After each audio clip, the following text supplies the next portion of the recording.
we've all realized it makes a lot more sense, especially with biometrics and be able to measure your own sleep and your nutrition and your heart rate and all of that information.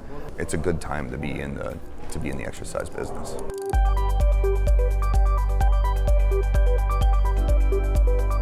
It's been called the Super Bowl of consumer conferences. ICR kicked off in Orlando this week, and the NYSE is sitting down with industry leaders. Joining me now is Kevin Duffy. He is the CEO of iFit. Kevin, welcome. Well, thanks for having me. Awesome. So first tell us, before we get into iFit news, what is iFit? iFit's a digital fitness platform. It was actually founded 50 years ago, which I think is pretty amazing. But it's a digital fitness platform. We help millions of people get healthier through different workouts across every modality. We've got workouts filmed on every continent, almost in every country. And we also have products that support that: treadmills, rowers, Pilates machines, ellipticals, largely under the brand Nordic Track. All right, and if the company is 50 years old, obviously there has been some sort of digital transformation, digital evolution. Can you talk about that and what you're seeing now, especially with AI? Yeah, I'd say the first 30 years of the company's history was largely hardware, and then it really transitioned to software and content. A software system called iFit that runs across all kinds of different products. And then the last 3 years has been really AI related. We launched our AI coach in early 2024. And this year we're launching a personal training product called Taylor. We all know fitness is about personalization, right? My goal might be different than your goal. You may want to run a real fast 5K, right? I might just want to lose 5 pounds, whatever it might be. AI and how we're using it is enabling us to personalize your workout plan very, very specifically to you. Do you think the industry is going to fully have to adapt AI in order, to keep up? I do. I just think, we all wish we had a personal trainer, right? An individual one, but it's very expensive. There's a massive amount of people who would benefit from having a very individual approach to their fitness, and AI allows that to happen. So I think it's really important to adopt. And can you tell me a little bit more about the Ultra One and its launch and how it's been going? Yeah, when I arrived in this industry, I came from the audio business, which was all about how do you make a beautiful speaker to be allowed to be in your living room. I got to this industry and I was like, oh gosh, a lot of these machines are in the garage. Why can't they be both beautiful and functional? And so Ultra One was about that. How do we engineer a beautiful treadmill that also belongs in your home, but is also really functional? So we launched that recently. It's doing really well. What has customer feedback been, especially about the aesthetics? People love the aesthetics, right? I mean, it comes in a beautiful maple. I don't know if you've seen it, but it's just a beautiful product. So the feedback's been really, really good.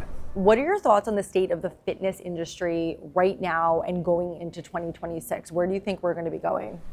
Well, I think first of all, it's growing. People's focus on health and wellness in general is rising.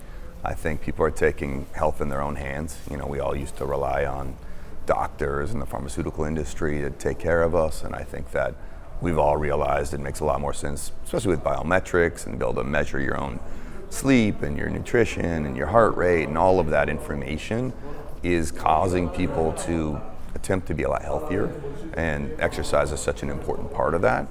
That I think it's a good time to be in the exercise business. And can you talk about the move toward strength training or the focus on strength training and iFit, how you're meeting that customer demand? Yeah, I mean, I think what we're learning is that a balanced approach is good. Heart health matters and being strong matters, especially as you age. Making sure you maintain your strength because it declines over time. At iFit, we're attempting to provide a holistic approach to fitness, whether or not you want to run or strength train or do Pilates or yoga or mindfulness, whatever it might be. The iFit platform provides all the content you need to on your health journey. All right, and what is your hope for ICR this year? It's just great. I was here last year. I was here the year before. It's great to meet with all consumer investors. Had a meeting already before this just to learn about what they're seeing in the health industry.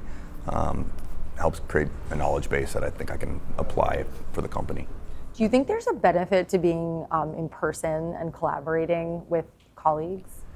I think there's a time for that, and there's a time you don't need it, right? And I think a lot of the public debate, seems to make these things mutually exclusive, when I don't think that's true. I think a conference like this, being in person, is fantastic. I think when you're inventing, I think being together is fantastic. I don't think you have to be in person for everything either. And so what's next for iFit? We are probably the two biggest things is one, we're launching an at-home Pilates machine later this year. It's a connected Pilates machine with content, so you have a trainer teaching you how to do it at home. I think it's one of the fastest growing modalities, but there isn't really an at-home version, right? There's all these boutiques everywhere, but every other type of fitness, there's at-home as well as in boutique. So we're really excited about that. We had acquired a company called Reform RX to help make that happen. And then the other big one is we just launched Trainer Games. It's a reality TV show that's on Prime Video, and that just came out a couple days ago. Well, Kevin Duffy, CEO of iFit, thank you so much for joining us at ICR. Thank you for having me.